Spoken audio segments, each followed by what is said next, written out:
know the correct usage of do, does, and did? Does anyone here know the difference between them? And did your mentor teach you correctly, or are you still confused? Hello everyone and welcome to Dear Madam. Today we are with a new topic, do, does and did. I hope this topic will be helpful to you. Do does and dead को clearly जानने से पहले सबसे पहले हम जान लेते हैं first person, second person and third person क्या होता है, क्योंकि इनके अकॉर्डिंग ही हम डू डज और डेड का यूज़ सीखेंगे। देखिए, जब भी हम किसी से बात कर रहे होते हैं तो हम तीन कंडीशंस होती है। या तो हम हमारे बारे में बात कर रहे होते हैं, या तो हम सामने वाले के बारे में बात कर रहे होते हैं, और या फिर हम किसी तीसरे के बारे में बात कर रहे होते हैं। जब हम हमारे बारे में बात कर रहे होते हैं तब हम उसे काउंट करते हैं फर्स्ट पर्सन में। जब हम सामने वाले से बात कर रहे होते हैं तब हम उसे रखते हैं सेकंड पर्सन में। और जब हम किसी तीसरे के बारे में बात कर रहे होते हैं तब हम उसे रखते हैं थर्ड पर्सन में। अब जब हम हमारे के बारे में बात कर रहे होते हैं तो हम हो सकता है कि हम किसी एक के बारे में, जैसे मैं खाली मेरे बारे में बात करूं तो मैं खाली आई के साथ भी इस्तेमाल कर सकती हूं। लेकिन जब मैं मेरे साथ ही और कई लोगों के बारे में बात करूं, जैसे मैं मेरी फैमिली के बारे में बात करूं, तो मैं आई के साथ क्या इस्तेमाल करूंगी? वी। तो वो क्या बन जाएगा? आई का प्लूरल वी बन जाएगा। उसी तरह जब मैं आपसे बात कर रही हूँ तब भी मैं यू ही लगाऊंगी, और जब मैं आप सबसे बात कर रही हूँ तब भी मैं यू ही लगाऊंगी। वहीं जब मैं तीसरे के बारे में बात कर रही हूँ, अगर किसी मेल के बारे में बात कर रही हूँ तब मैं लगाती हूँ ही, किसी फीमेल के बारे में बात कर रही हूँ तब मैं लगाती हूँ शी, और किसी नॉन लिविंग ऑब्जेक्ट के बारे में बात कर रही हूँ तब मैं लगाती हूँ इट, या किसी पर्टिकुलर नाम से भी हम किसी को बोल सकते हैं। आइए देखते हैं सबसे पहले कब डू और कब डस लगाते हैं। अब देखिए, डू और डस का इस्तेमाल हम हमेशा प्रेजेंट टेंस में करेंगे, ठीक है। अब किन के आगे करेंगे, ये टेबल आपको अच्छी तरीके से याद होनी चाहिए। अगर आपको ये टेबल याद है, इसका मतलब ये है कि आप डू और डस का इस्तेमाल गलत तरीके से कर ही नहीं सकते। देखिए कैसे, जब भी आई के साथ, वी के साथ, यू के साथ, दे के साथ या प्लूरल नाउन के साथ हम क्या करेंगे? डू का इस्तेमाल करेंगे। वहीं पर ही, शी, इट या किसी सिंगुलर नाउन के साथ हम क्या करेंगे? डस का इस्तेमाल करेंगे, ठीक है। इसका मतलब फर्स्ट और सेकंड पर्सन के साथ तो हम क्या कर रहे हैं? डू का इस्तेमाल कर रहे हैं, और थर्ड पर्सन के साथ हम क्या कर रहे हैं? डस का इस्तेमाल कर रहे हैं। अब देखिए, डू, डज और डिड के यूजुअली 5 इसके एप्लीकेशंस होती है कि हम इनको कहाँ कहाँ इस्तेमाल कर सकते हैं। सबसे पहले तो हम जानते हैं कि हम सिंपल प्रेजेंट टेंस में डू और डज का इस्तेमाल करते हैं इनके आगे, और पास्ट टेंस में हम डिड का इस्तेमाल करते हैं। सारे सब्जेक्ट्स के आगे हम डिड का इस्तेमाल करते हैं। दूसरी चीज़, डू को हम जानते हैं कि हम डू को एज अ मेन वर्ब भी यूज़ करते हैं और एज अ हेल्पिंग वर्ब भी यूज़ करते हैं। जब हम मेन वर्ब की तरह यूज़ करते हैं डू को, तो डू का मतलब होता है करना, ठीक है, कोई काम करना। जैसे जब मैं डू को मेन वर्ब की तरह इस्तेमाल करूँगी तो मैं कोई भी सेंटेंस में डू को मेन वर्ब की तरह ही रखूँगी। जैसे आई डू योगा डेली, मैं डेली योगा करती हूँ। तो सिंपली आप मेन वर्ब की तरह इस्तेमाल कर रहे हैं और डू को नॉर्मल सेंटेंस में पुट अप कर रहे हैं। अगला जो इम्पॉर्टेंट फॉर्म आता है इसका, वो ये है कि हम डू, डज और डिड का इस्तेमाल करते हैं सेंटेंसेस को नेगेटिव बनाने के लिए।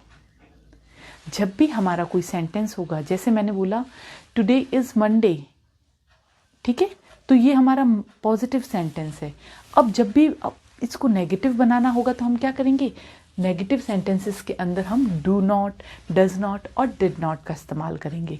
आइए एग्जाम्पल से देखते हैं। आई लाइक आइसक्रीम, अगर इसको ही मुझे नेगेटिव बनाना है तो मैं क्या करूँगी? I do not like ice cream. जब हम सेंटेंसेस को नेगेटिव बनाएंगे तो हम डू के साथ नॉट, डज के साथ नॉट एंड डिड के साथ नॉट का इस्तेमाल करेंगे। She goes to school yesterday, वो कल स्कूल गई थी। She does not go to school yesterday, वो कल स्कूल नहीं गई थी, ठीक है। अब आप देखेंगे कि जब हमने सेंटेंस में डज लगाया है तो हमने गोज नहीं लगा के गो लगाया है। तो ये इसलिए क्योंकि हम सेंटेंस में एक बार ईएस फॉर्म का यूज़ कर चुके हैं, तो इसलिए हमने डज के साथ वर्ब की फर्स्ट फॉर्म इस्तेमाल की है। ठीक है, हमने देखा डू नॉट से हमने सेंटेंस को नेगेटिव बनाया, हमने डज नॉट से सेंटेंस को नेगेटिव बनाया। अब डिड नॉट का एग्जाम्पल देखते हैं। Ramesh visited his mom yesterday. Ramesh कल अपनी मॉम से मिलने गया। Ramesh did not visited his mom yesterday. Ramesh अपनी मॉम से मिलने नहीं गया। अब हमें कैसे पता चला डिड का इस्तेमाल करना है?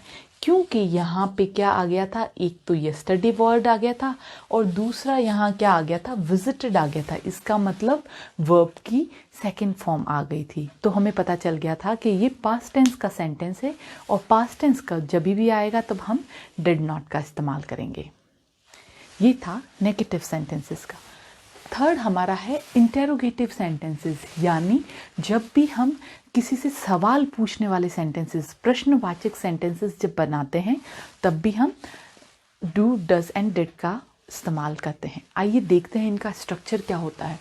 स्ट्रक्चर हमें ये कहता है जब भी हम इंटेरोगेटिव सेंटेंसेस बनाएंगे तो डू, डज और डिड सेंटेंस के स्टार्टिंग पार्ट में आएंगे, फिर सब्जेक्ट आएगा, फिर मेन वर्ब आएगी और फिर ऑब्जेक्ट आएगा।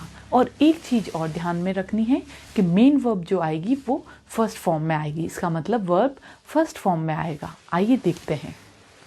Rahul went to Delhi yesterday. ये मेरा एक सिंपल सा सेंटेंस है कि राहुल कल दिल्ली गया। अब मुझे इसको इंटेरोगेटिव में कन्वर्ट करना है तो हम एज पर स्ट्रक्चर चलते हैं। जैसा स्ट्रक्चर है सेम उसी के अकॉर्डिंग चलते हैं। Did Rahul go to Delhi yesterday. Did, do, does, did में से हमें सेलेक्ट करना है कौन सा हम लेंगे। तो हमने वेंट देख के भी देख लिया था और यस्टरडे देख के भी हमें पता चल गया था कि हमें यहाँ पे क्या लेना है, डिड लेना है। डिड क्यों लेना है? क्योंकि हम यहाँ पे किसकी बात कर रहे हैं, पास्ट टेंस की बात कर रहे हैं।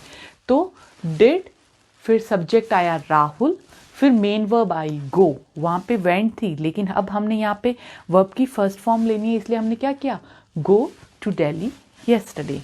तो यहाँ पे हमने एक पॉजिटिव सेंटेंस को इंटेरोगेटिव सेंटेंस में कन्वर्ट कर दिया है। दूसरा है आई नो हिम।